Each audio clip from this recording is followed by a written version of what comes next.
Ok, baថ្ងៃទី4 ខែ 4 2021ឃើញថាតម្លៃចន្ទទីបាទចាប់ផ្ដើមធ្លាក់ចុះបាទហើយតាក់ទងទៅនឹងផលក៏វាបាទសម្រាប់ចន្ទទីនេះគឺអស់ផលវគ្គ1ហើយបាទហើយដល់ឡែកវគ្គ2គឺចេញក្តាប់មកអត់នៅទេបាទដោយសារតែចេញក្តាប់វគ្គ2មកចំពេលភ្លៀងកក់ខែហើយអត់មានពេលថែវាក៏ខូចអស់ទៅវិញបាទប៉ុន្តែយើងនៅសល់ផ្កាបាទផ្កានេះគឺយើងនៅសល់ផ្កាភាគរយច្រើនមកទៅឃើញផ្កាបាទខ្ទង់ 50% ដែលនៅបាទអញ្ចឹងយើងអាចថែបាទថែផ្កាដែលនៅសល់នេះបាទអញ្ចឹងយើងមើលចន្ទទីដែលផលវគ្គ1បាទគឺវាផ្លែមកអស់ទៅគឺតោងវាស្វិតបែបនេះហើយក៏ចេញត្រួយមកដែរបាទចេញត្រួយថ្មីមកបាទតែដល់ឡែកយើងនៅសល់ផ្នែកវានេះបាទផ្កាដែលនៅផ្នែកហ្នឹងគឺវានៅល្អអញ្ចឹងបាទយើងអាចបន្ថយថែវាសាកមើលបាទអញ្ចឹងផ្កានេះបាទយើងថែវាទៅវានឹងទុំនៅកំឡុងខែ6ខែ7បាទអញ្ចឹងវាអាចប្រឈមនឹង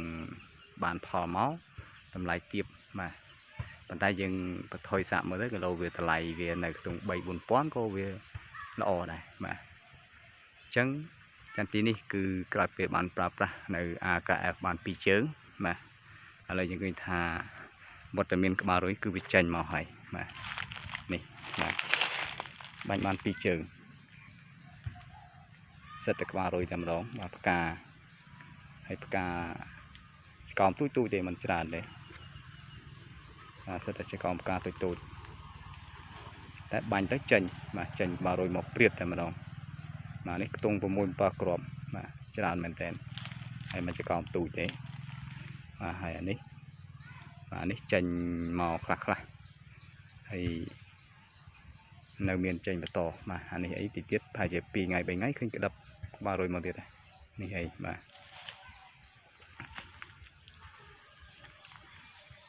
អញ្ចឹងសម្រាប់នៅកំឡុងពេលនេះបាទដោយសារតែអាកាសធាតុគឺវារៀងក្តៅស្ងួតអញ្ចឹងក្នុងការថែគឺយើងត្រូវតែផ្ដោតសំខាន់ទៅលើការផ្ដល់ឲ្យនៅពពុះមីក្រូធាតុបាទមីក្រូធាតុគឺសំខាន់បាទដោយសារតែអាកាសធាតុក្តៅស្ងួតគឺវាធ្វើឲ្យចន្ទទី stress បាទតែកាលណាវា stress គឺវាអត់សូវដំណើរការសារធាតុចិញ្ចឹមទេអញ្ចឹងចន្ទទីយើងវាខ្សោយខ្លាំងបាទវាងាយនឹងរងផលប៉ះពាល់វាអាចឆាប់ក្រៀមផ្កាឆាប់ក្រៀមក្តាប់អីយ៉ាងទៅបាទតែបើសិនតែយើងបានផ្ដល់ឲ្យនៅពពុះមីក្រូធាតុបាទធ្វើឲ្យវាកាត់បន្ថយ stress បានច្រើនបាទហើយវាមានសារធាតុចិញ្ចឹមជួយ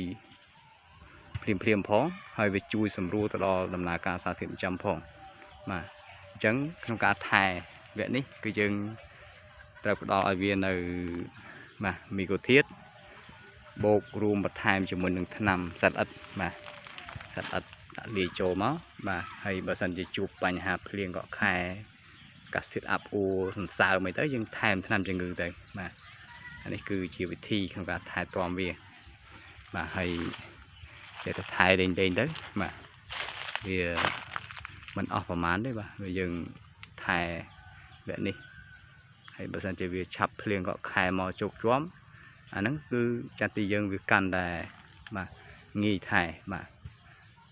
អញ្ចឹងពេលភ្លៀងមកជោគជាំដីគឺវាកម្លាំងវាចាប់ផ្ដើមហក់ឡើងវិញបាទក្តាប់វគ្គនេះគឺនឹងធំលឿនប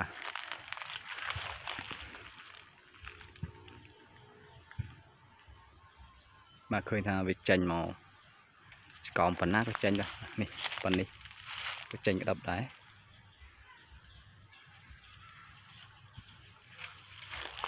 ហើយទូចនេះ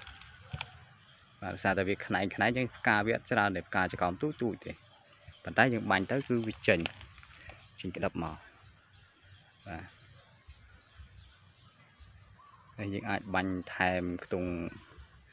2 ដង 3 ដងទៀតអាចក្តាប់កាន់បានបាទវាអាចធូរក្នុងការថែទាំវិញហើយបាទថែសំខាន់ឲ្យតែបានក្តាប់បានដាក់សាច់ដាក់អីទៅអាហ្នឹងលែងខ្វល់បាទយើងលែងសូវភ័យហើយវាហានិភ័យខ្លាំងតែក្តាប់ទូចទេក្បាលរុយទូចទុំចេញហ្នឹងបាទតែកាលណាយើងប្រហែសបាទវាអាចខូចអញ្ចឹងគឺយើងថែវាដល់មក mà dạ về tới mà chầm đó về việc bàn đã sạch lại là o hết anh nắng chầm dừng thì cả thôi cả thái toàn mà ok chẳng có con trai สำหรับวิดีโอนี้มาสนใจเมียนจมง้ออาจจะใช้สู่คนไทยบ้านมา